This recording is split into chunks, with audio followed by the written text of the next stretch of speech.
Hi everyone, John Liebman here. You're watching ForBassPlayersOnly.com, where people are learning bass despite sore muscles, achy joints, and getting older. I am the founder and first baseman, and we have something a little different today. We have a bass player, and she also happens to be a bona fide rocket scientist, Dr. Angela Smith. So great to have you here. Hello, Dr. Smith. Hi, John. Good to see you. Good to see you too. You and I met at the London Bass Guitar Show in 2015. That was our first encounter. I've gotten to know a little bit about your background since then. I don't know a whole lot, but if you don't mind, I'd like to start from the beginning. I know you were from originally somewhere in or around Liverpool. Is that where you grew up? Yeah, exactly. Yes, that's it. Okay. Well, that we can take a whole tangent on that too, but I want to know about you and your upbringing, specifically your musical upbringing. You come from a musical family, your parents, playing records, your brothers and sisters around the house, that kind of thing. What was your initial exposure to music? I played a flute. I begged my parents for years to let me have a flute, and eventually they bought me one, which is very kind of them, and very lovely. And so I had to go to playing the flute, not at that time necessarily very successfully, but I played a lot of recorded a lot of early music, and I took that to university, and I ran music consorts of one kind or another at university. So it's very much in that sort of thing. No bass, well, other than the odd bass recorder, bass crumb horn, and all that sort of thing. Wow. When you say early music, I think of like Baroque or pre-Baroque, maybe authentic instruments. What exactly are you referring to? Well, the university I went to, I was very lucky, and the time it was so I have actually played original Baroque instruments, original Renaissance instruments when they were in the museum. That's not allowed these days, but that was great fun. But repro, modern versions of crumb horns, cornemuses, and so on and so on and so on. Well, what attracted you to the bass? That's like the other end of the spectrum from flute. My girlfriend at the time thought it would be a cunning idea, and I saw I had to go, and I absolutely loved it. So I started, as you do, I started playing a fretted bass, and started playing a lot of jazz. That became a fretless bass, and that morphed into the double bass, and then I started using a bow, and then it became classical. So do all of those things.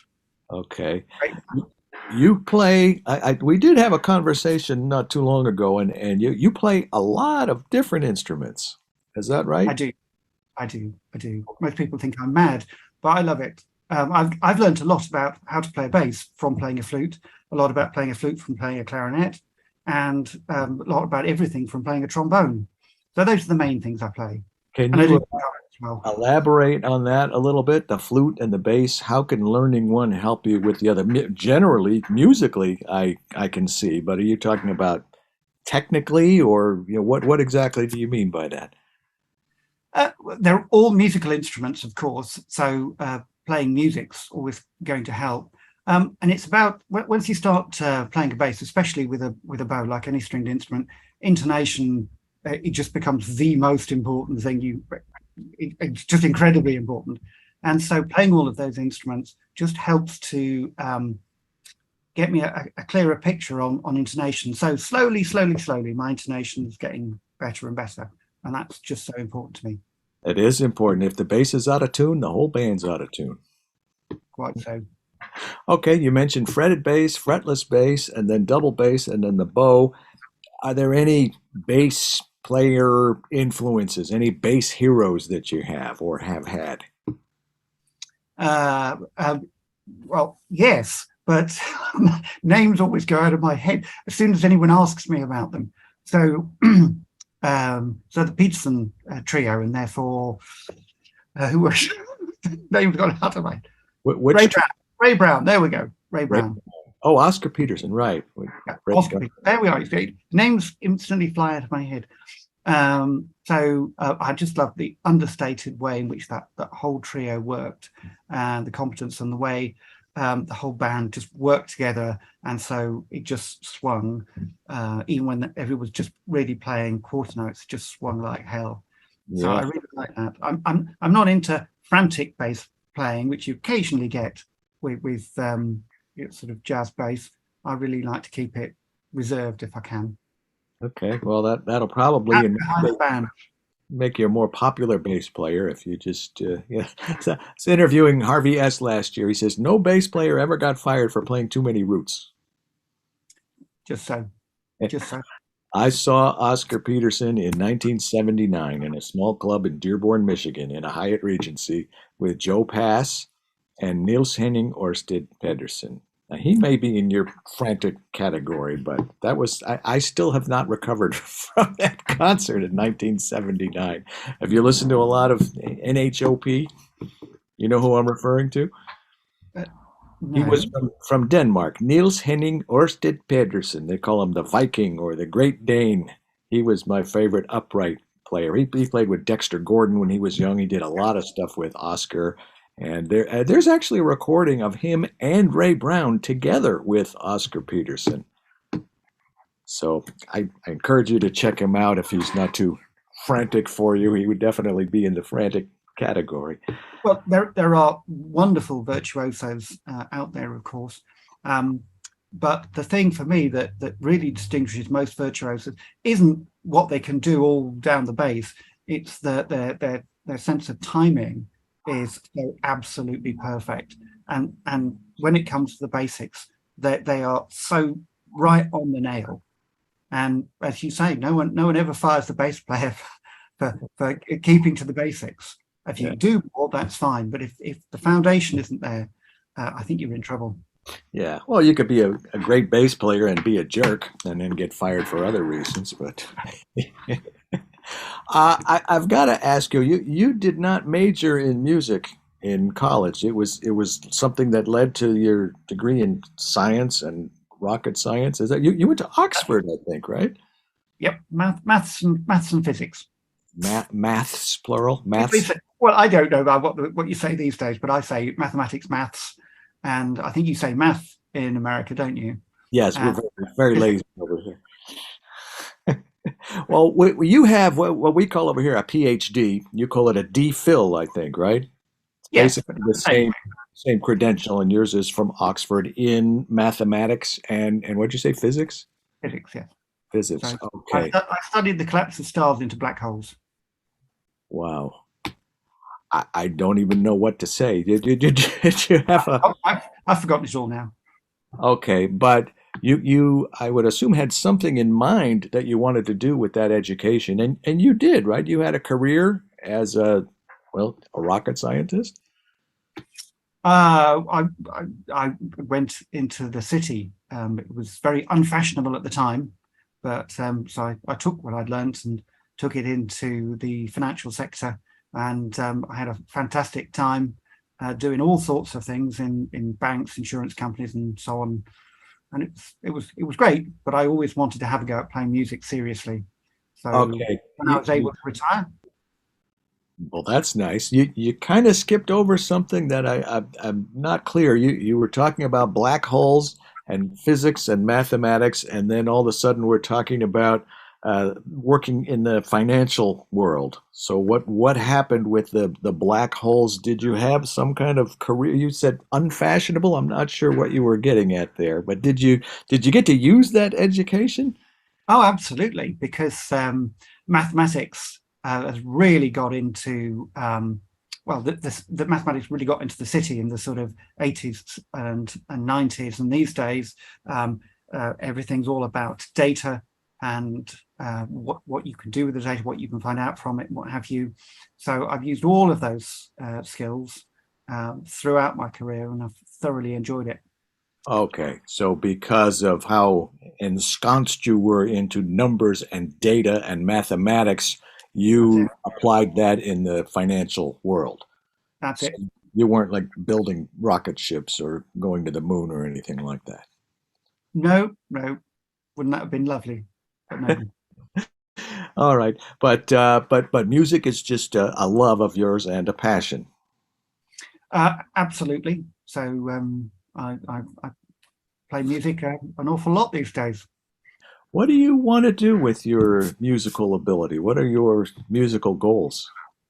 I like playing music with other people, and so I develop skills in order to play in with other people. And so I play in a lot of a lot of different instruments in a lot of different bands and enjoy myself enormously. And maybe one day I'll get good enough to do something with it. Let's see. I have a feeling you're better than you think you are. So we'll see. Do you have that first time we met, like I mentioned back in 2015 at the London Bass Guitar Show? Somehow I had it in my head that you were a piano player primarily. Did I No, you misinterpret? missed out on that one. I don't really play the piano. A bit, Okay. not really. Okay, so you play bass, you mentioned flute, you mentioned clarinet, you mentioned trombone. Is there, and you know which answer I'm hoping you'll say, but is one of those instruments, would you say, your primary instrument, or are you just all around multi-instrumentalist? Everyone asks me that question, and the answer is I love them all, which is why, of course, I spend my life practicing them. But I reckon if you want to be a real expert musician, you have to put in an awful lot of time to learn how to do it. So, if I've got 5 hours to play music in a day, could I play, say, a bass for 5 hours? The answer is no, it doesn't work that way in my head. I do a couple of hours and then I sort of think, oh, I need to do something else. And so for me, it's great being able to play another instrument while still staying very much within the musical world. But so I love them all. Absolutely love them all. Well, what about, recording technology has become so much more accessible these days than it was a generation or two ago. Do you lay down a bass track and then play something else over that, flute, clarinet? Do you make your own ensemble of just you on a recording? I've thought about it, but no, I have endless backing tracks of all kinds, and so I generally use those. But I do play an awful lot of bass with an awful lot of people. So in that sense, yeah, I put down a lot of music on the bass.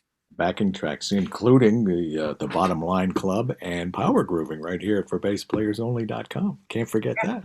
Well, when I met you, it was pretty inspirational. Wow. Well, thank you. And you inspire me, and I'm sure you're inspiring our audience as well. What is keeping you busy these days, Angela?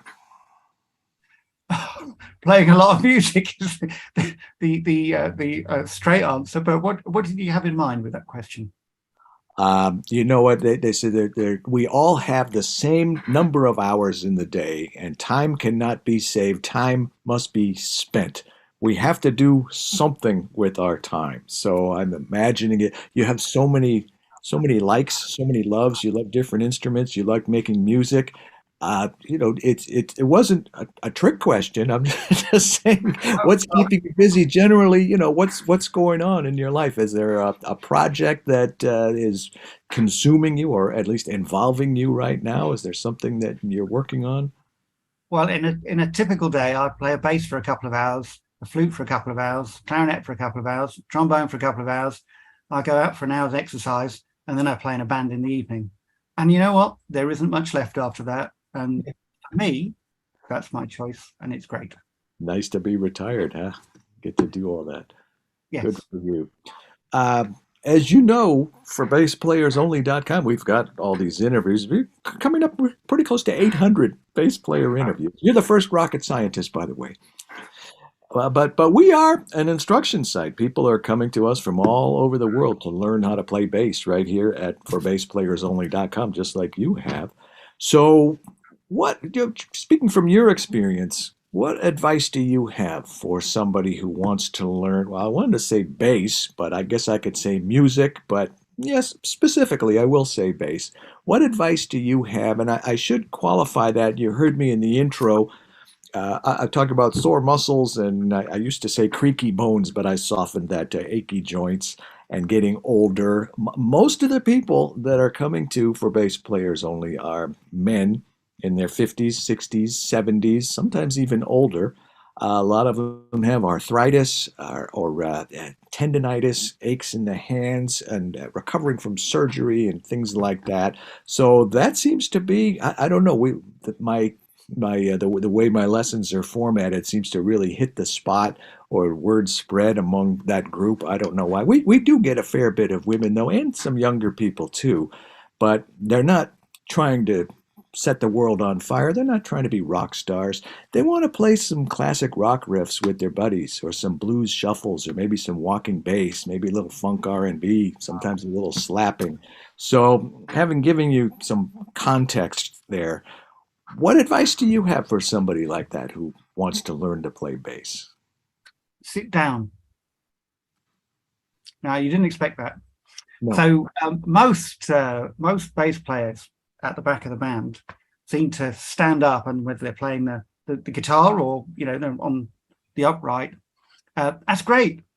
Absolutely nothing wrong with that. But as we get older, and it applies to me too, I can't stand for playing a bass for more than an hour now.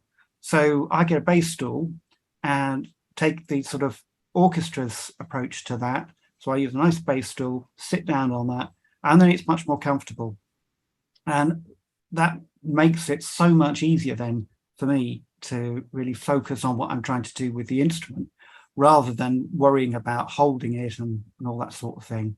Particularly with the upright, where you've got to, if you stand, you've got to lean it against yourself so it can, or forward. Sitting down, it helps to keep it a lot more stable, makes it much easier to really focus on getting the notes when you want them in the right place, and so on. So that's my advice. Sit down.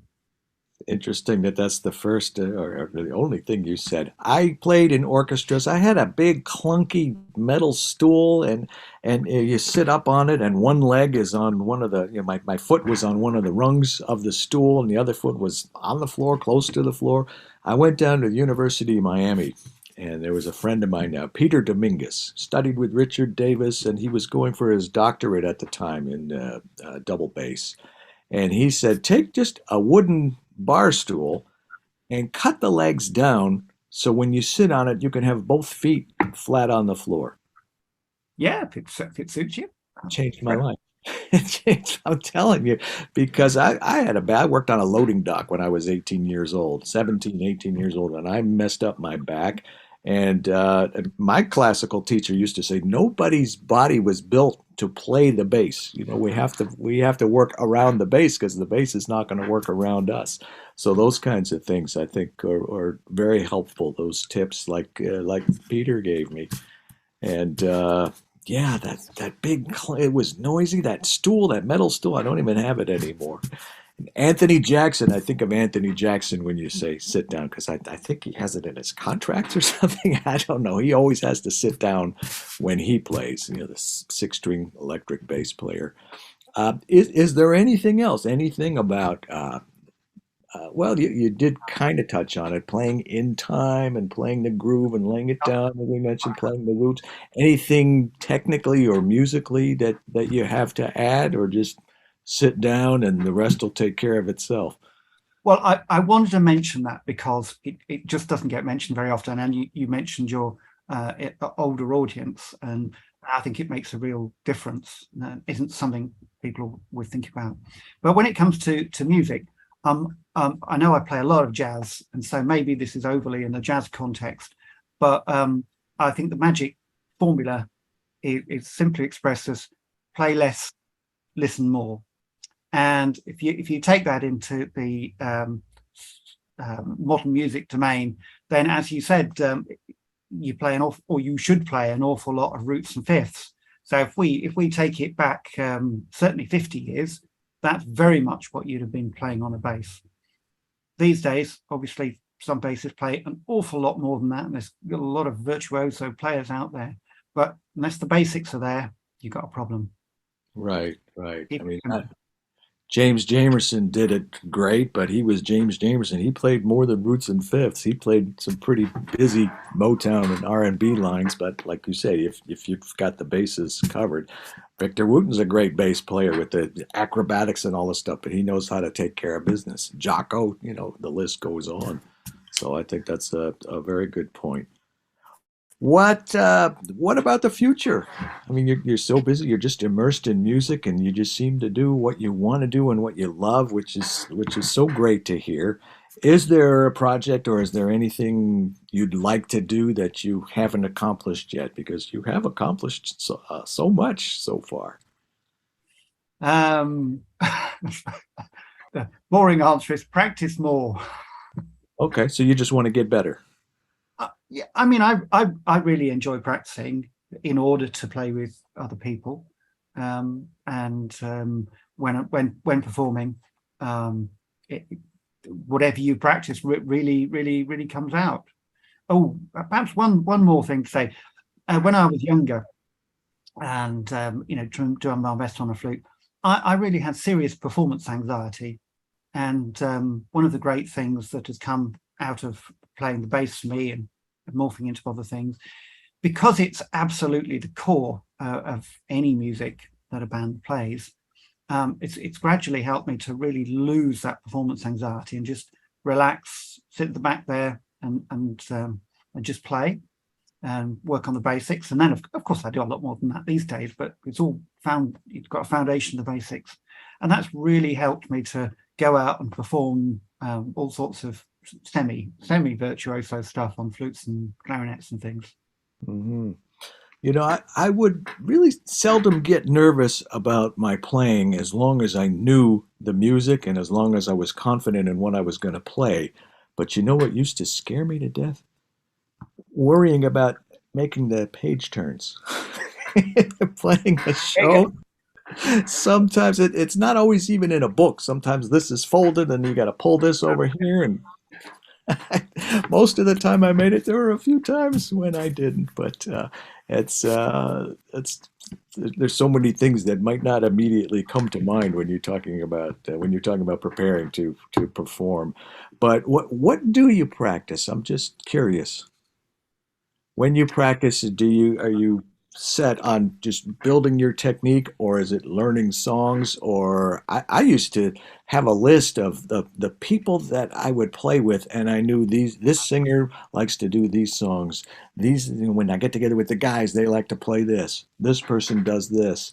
So I remember thinking about, yeah, I want to be prepared when I go into whatever kind of situation, or just bone up on my sight reading or something like that. Is there any kind of approach like that you take, or when you sit down to practice, what do you practice? Notice I said sit down to practice. go.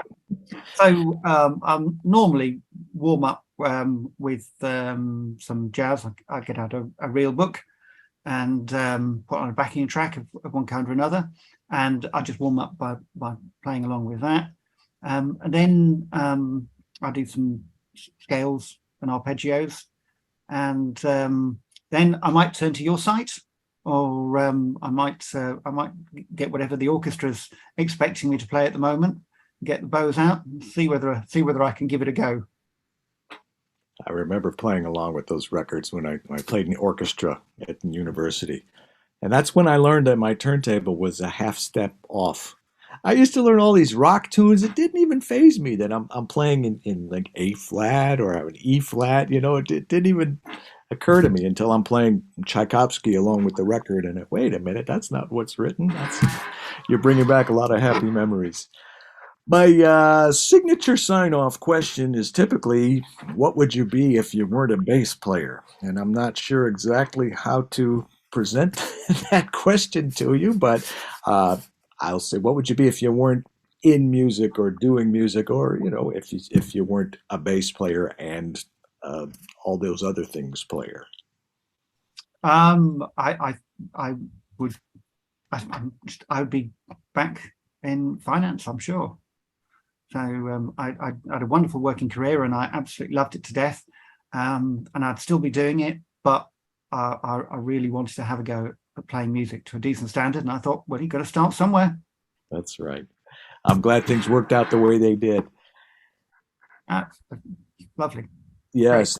Thank you so much. I really enjoy talking with you. I'm so glad to have gotten to know you. I get to know you a little bit better as the years go by. I haven't been to London in about 3 years, but oh, my son just went to London for a conference, and I'm sure London is a very, very busy time these days. This particular week, next week, in light of the Queen and all of that, the people go to pay their respects.